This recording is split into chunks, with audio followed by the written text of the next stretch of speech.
Hi guys, PD here, welcome to the channel, welcome to another new video. Today we're checking out Notes On Blindness on the Oculus Quest. Now if you've been following me on Twitter, you know that a few weeks ago I had a bit of a scare in my right eye. I thought I'd torn the retina on the back of my eye.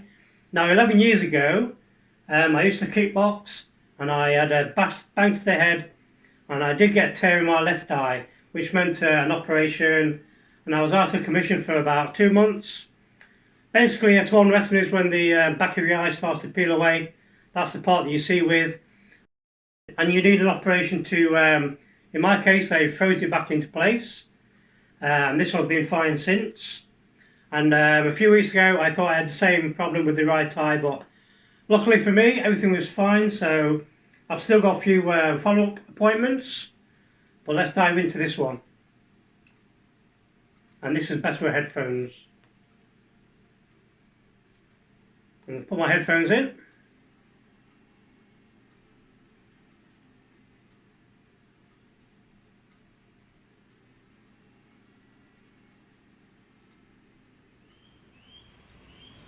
How does it feel to be blind? Okay.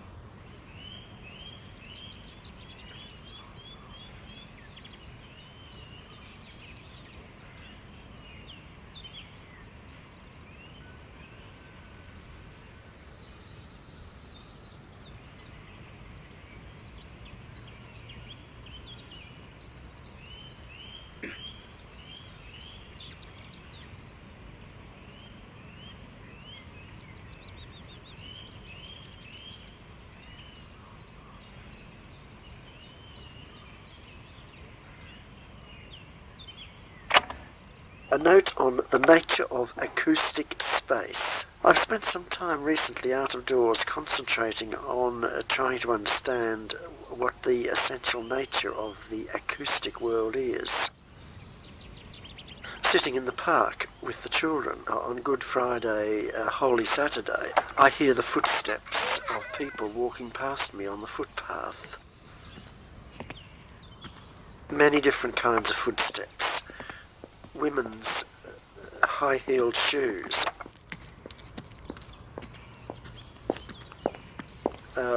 shoes that sound like flip-flops,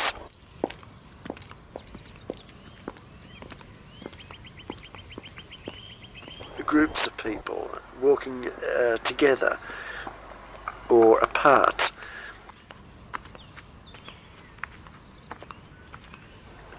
children toddling along with rapid steps, somebody running.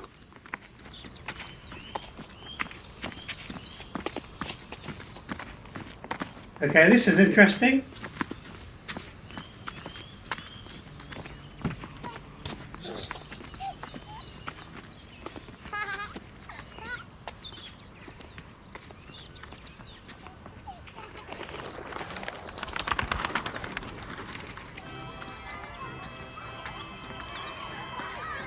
They come from this side and that side, they mingle and separate and pass me.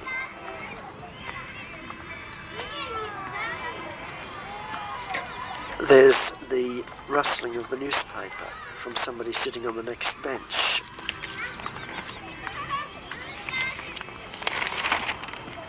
And the murmur of conversation from people are sitting on the same bench.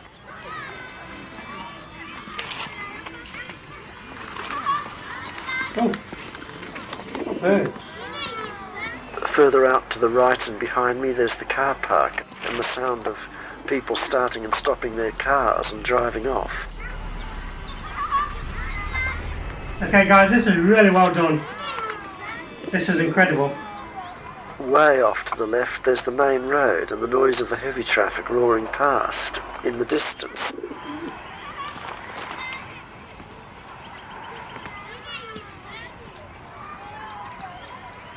Further in front of me is the lake, with the ducks and the other pond birds, with all the quacking and the splashing that goes on all the time as they land and take off and fight and squabble over bits of food.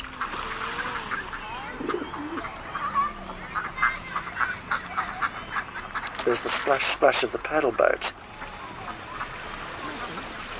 And the little children crying out. Further off, there's the different sound of the rowing boats out on the larger lake. Beyond that is the park itself, and here one has the distant cries of people playing ball, shouts of children. This is all set against the breeze blowing in the trees behind me. And the myriad voices and sounds coming from all of these directions create a panorama of music and information, which is absorbing and fascinating.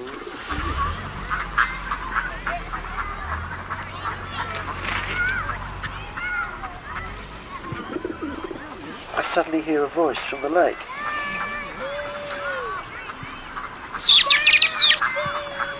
My children are there, and previously they were not there, not until they cried out.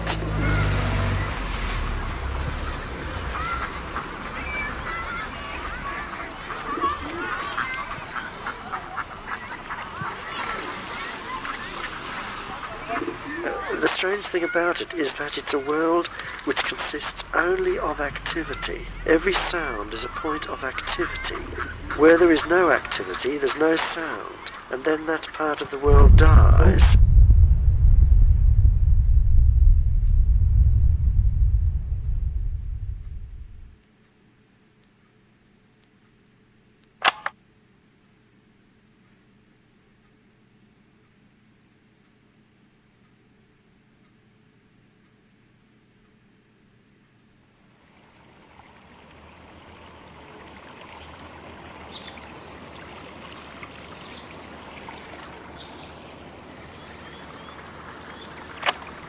A note on weather.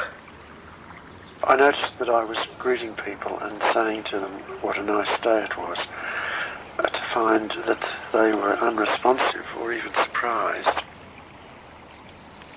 And it gradually occurred to me that the concept of a nice day is very largely a visual concept, because what a sighted person means by a nice day is a clear blue sky, it being reasonably warm, the sun shining.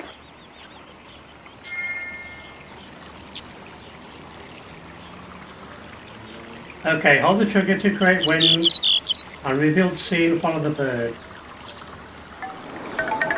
In the blind person's appreciation of weather, wind takes the place of sun.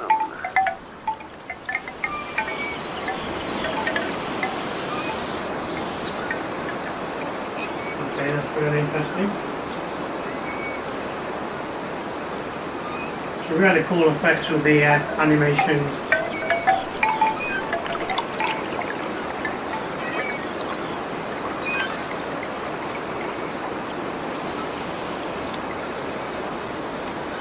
I've lost the bird.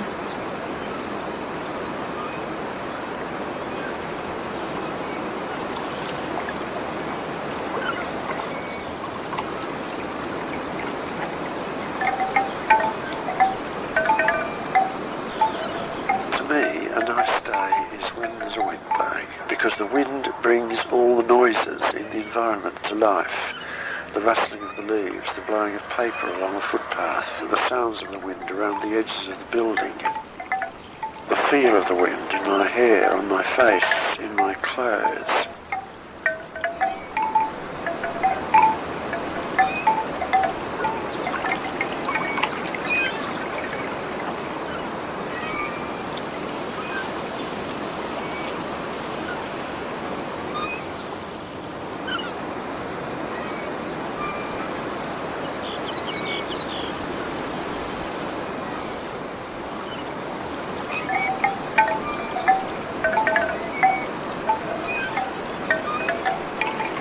Sound effects are really, really good. To a blind person, thunder would always be interesting and exciting because it suddenly puts a roof over his head. The thunder sets for him the dimensions of the outdoor space within which he is situated. Thus thunder is almost, one might say, revelatory. The sighted person always has a roof over his head in the form of the blue sky or the cloud cover or the stars, but the blind person never has a roof over his head until thunder puts it there.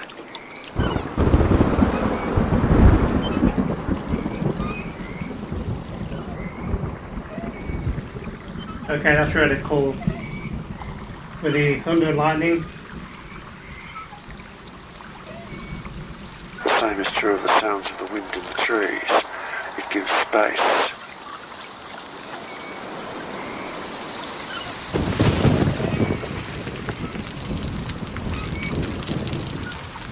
The sound effects are amazing.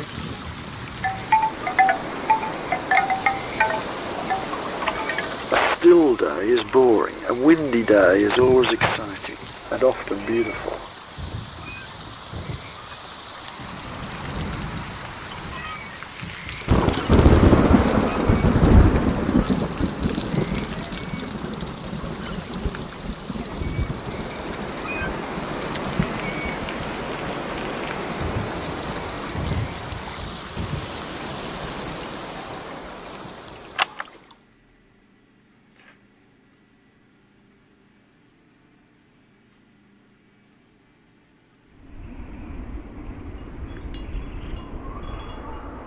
On panic. The earliest experience of panic which I can remember in connection with blindness took place in the middle of December, on a dark afternoon when snow had been predicted.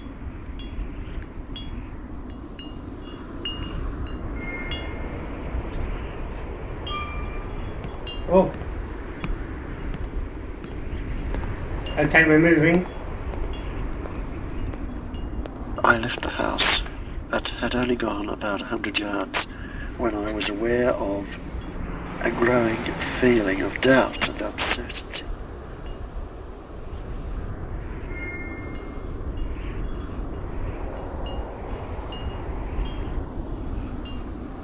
I really do like these visuals.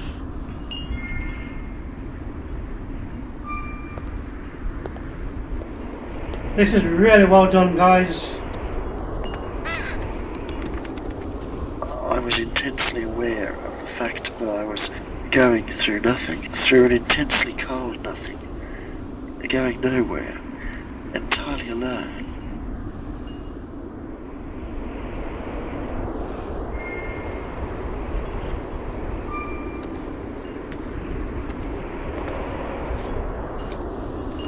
I was entering into a long, dark, endless tunnel, which when I'd entered it, I couldn't come back.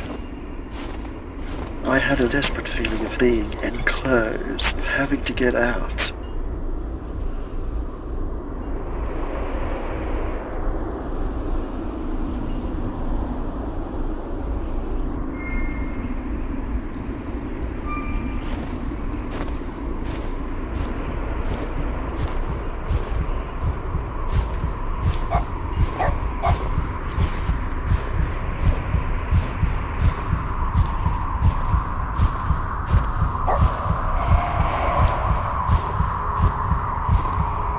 Dreadful sense of impending doom.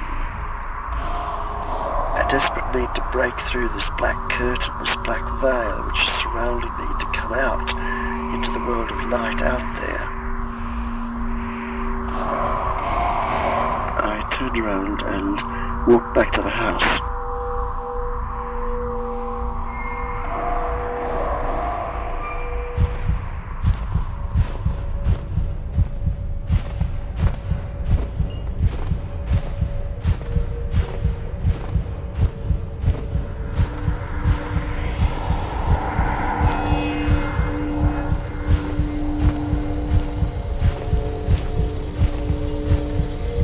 Must get out, as if I was banging my head, my whole body against the wall of blindness.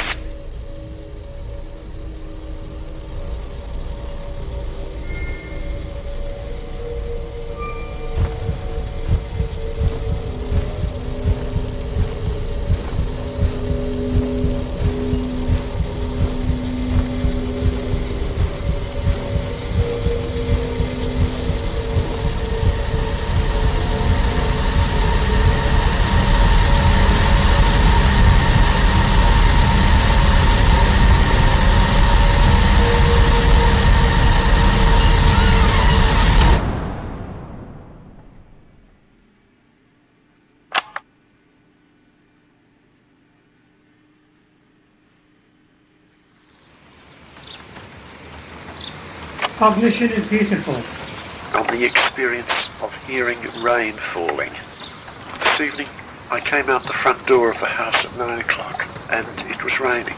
I stood for a few minutes, lost in the beauty of it.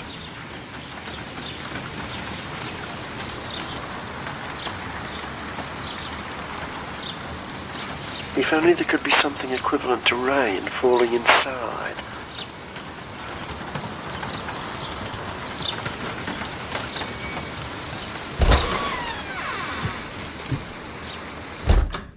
Then the whole of a room would take on shape and dimension.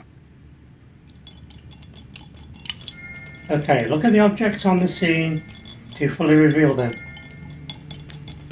Rain brings out the contours of what's around you, in that it introduces a continuous blanket of differentiated and specialized sound, uninterrupted, which fills the whole of the audible environment.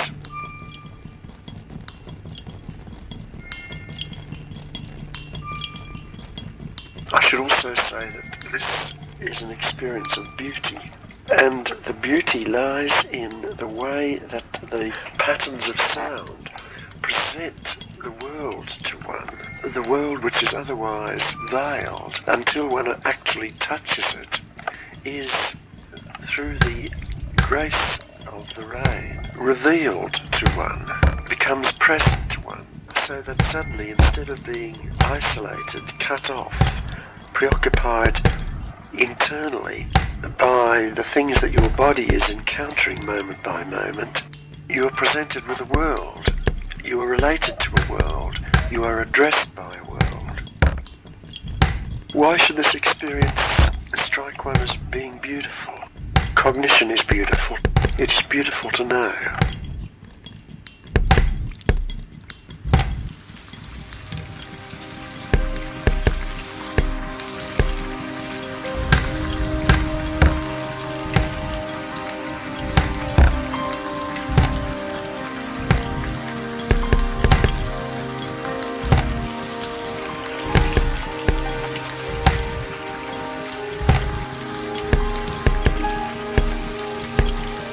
This is a really cool experience for telling people what it's like to be blind, the sensations, the feelings, all that sort of thing.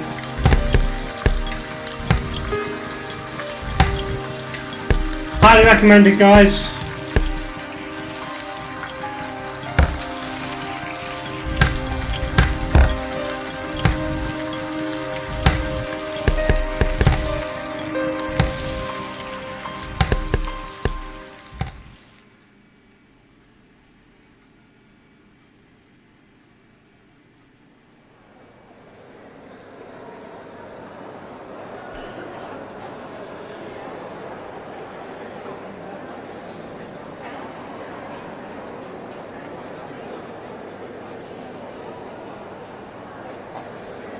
Okay, so this is the choir. I guess we're in a church.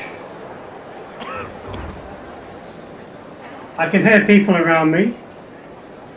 The sound is all surround sound as well, so I can hear people to my left, I can hear people to my right, I can hear people behind me.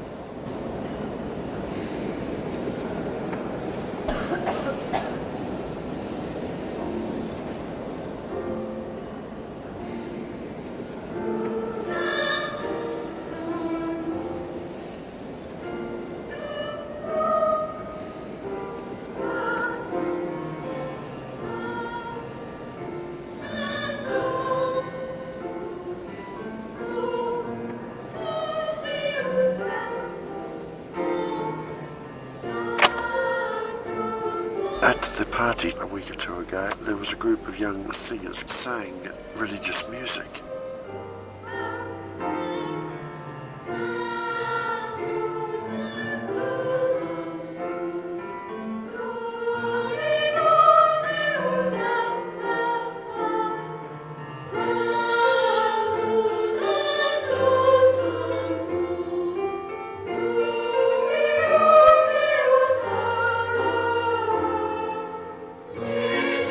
so beautiful and delightful to hear, and I was standing so close to them. I listened with real ecstasy, and it was just a lovely experience.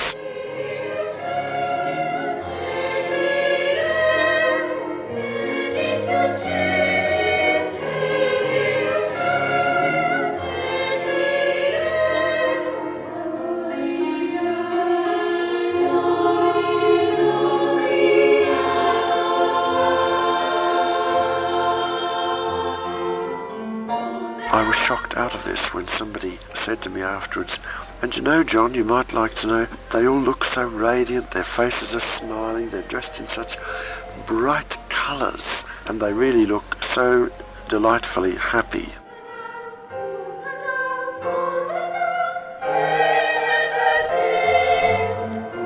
I was, in a way, glad to have this information, but what moved me was the sound, and I do not think that my pleasure at the sound could have been increased by sight or by a description of what I would have seen if I had sight.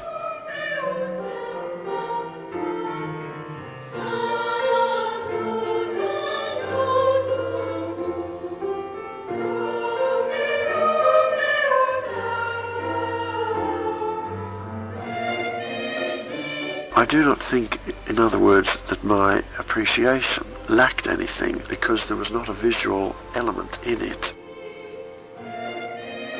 This makes me reflect upon the fact that, as one goes deeper into blindness, the things which once one took for granted and then mourned the loss of and then tried in a way desperately to compensate for, in the end cease to matter.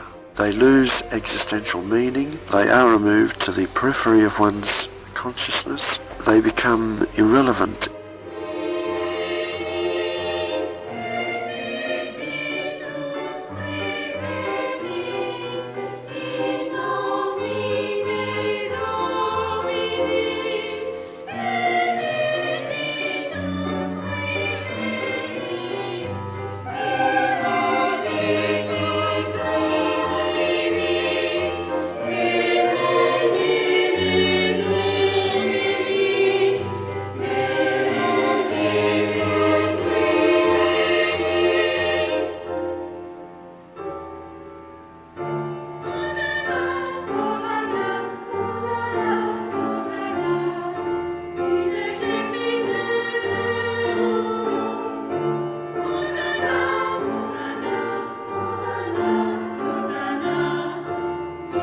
If you close your eyes as well, you can really appreciate it. So just close your eyes for a few moments.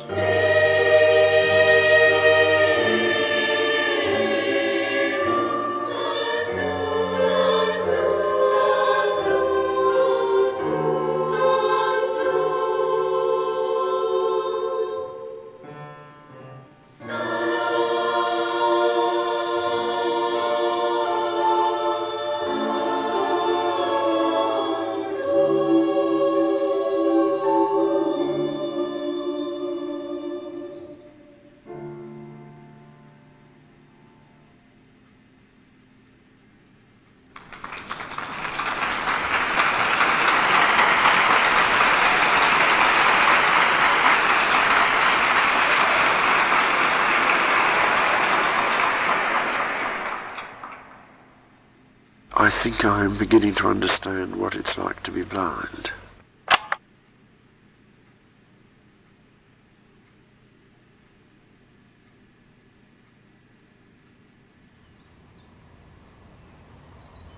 Epilogue.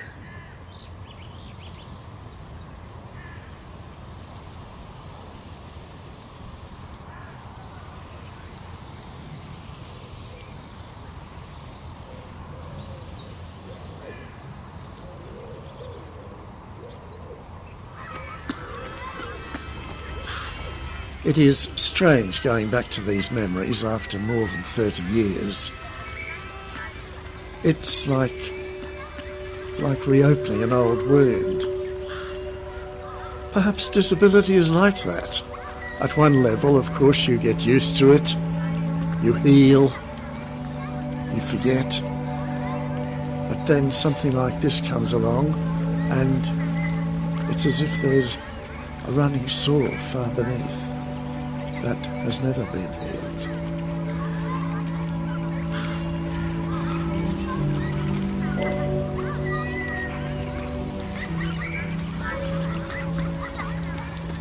My children, of course, are grown up now. They're all young adults.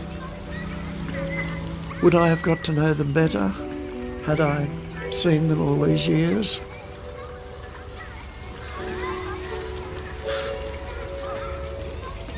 I don't need to see them. I don't think I would have known them anymore if I could have seen them. My life with them has been a life of conversation, of stories lived together, of passing days. After all, being human is not seeing, it's loving.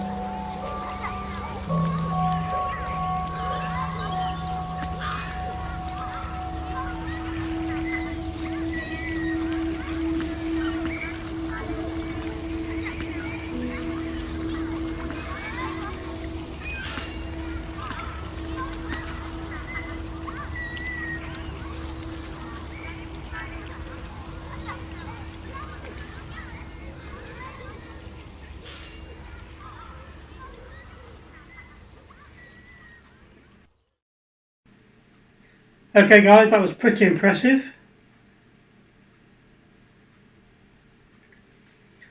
Thank you for watching, hope you enjoyed the video. Please leave a like and subscribe. Be sure to hit my little bell and I'll see you again in the next one.